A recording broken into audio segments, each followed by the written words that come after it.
Friends, my name is Reverend Dustin Longmire, pronouns he, him, pastor at Messiah Lutheran Church right down the street here.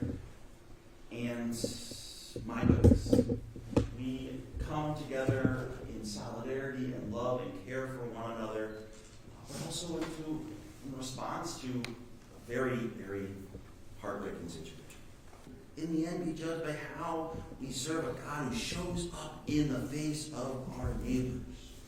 Every single one of our neighbors, our gay neighbors and our straight neighbors, our black neighbors and our white neighbors, our Democrat neighbors and Republican neighbors, our younger neighbors and our older neighbors, our neighbors of all abilities and our neighbors across the beautiful spectrum of gender that God has created.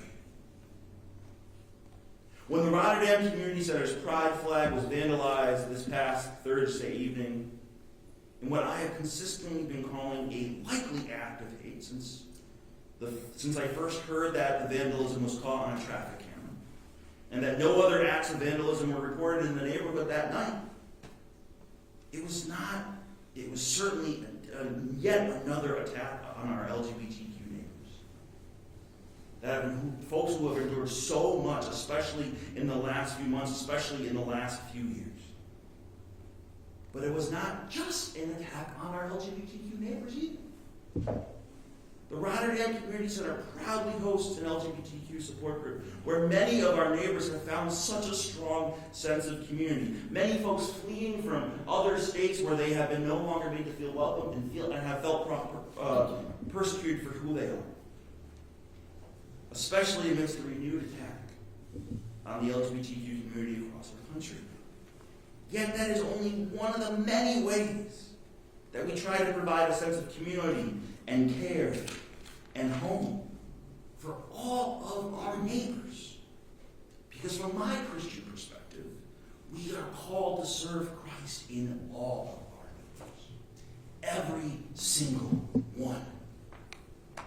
The destruction of this pride flag, yes, a sign of welcome and care for the LGBTQ community, but also a sign of welcome and care for everyone, was an attack on the over 130 folks who receive fresh produce right outside those doors every single Friday.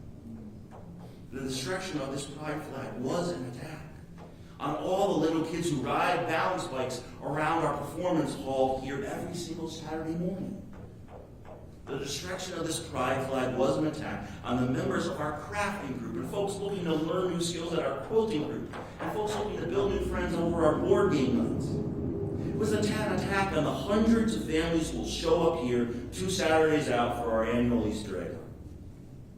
It was an attack on our seniors who provide a very significant portion of the volunteer hours needed to run this facility.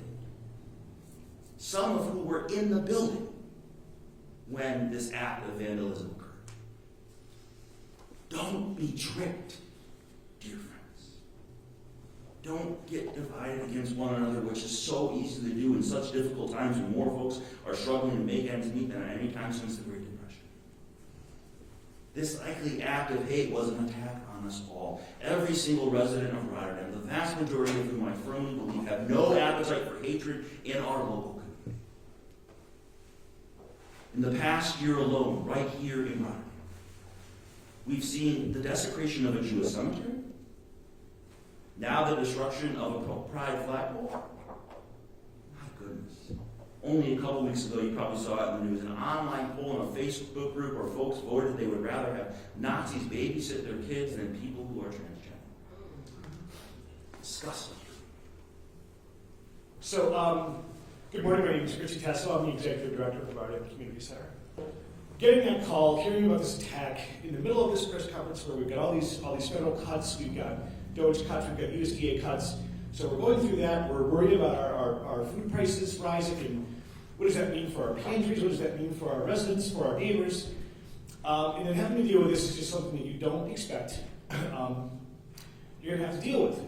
So I guess what I'm getting at is, it's heartbreaking. And the Rotterdam Community Center, again, and I made a post yesterday about this, we are all-inclusive. Everyone is welcome at our table. It doesn't matter what your sexual orientation is, it doesn't matter what your ethnicity is, and it doesn't matter to us what your political affiliation is. You're welcome here. We want to grow and foster the idea of being better neighbors. That's it. That's our only agenda. We want to help our residents and our neighbors. That's it. There is traffic cam footage of an individual male in a hooded sweatshirt at 8:58 p.m. and he does take the flag down and he averages it. And it's certainly not, there's 50 other things out there that you can vandalize, you can damage.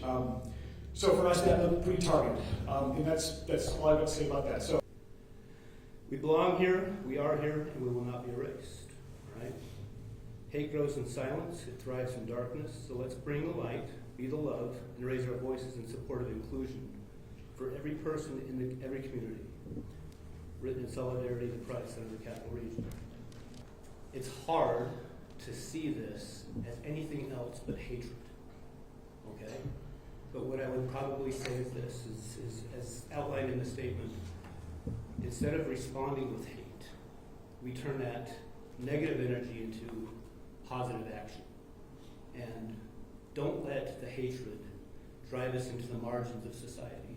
Don't let it push people into silence, to be afraid to go and participate in community activities, because that's what the transgender hatred in the nation is doing right now, okay?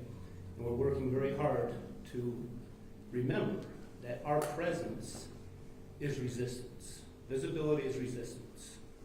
And the more that we're out in the communities and the more that we're showing our faces, loud and proud, being who we are, is going to help drive those voices of hatred back into the corners.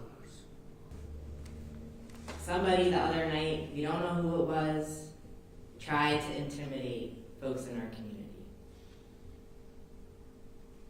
And that, as others have said, only works if we then retreat. It's really encouraging to see that we are not retreating. And we are responding by lifting up the values that are at the core of the center and that people want to get behind. So I mostly want to give a word of encouragement and hope that what is happening here is what needs to be happening in this time. And we are demonstrating, and I know will continue to demonstrate, that nothing is going to turn us back from that mission.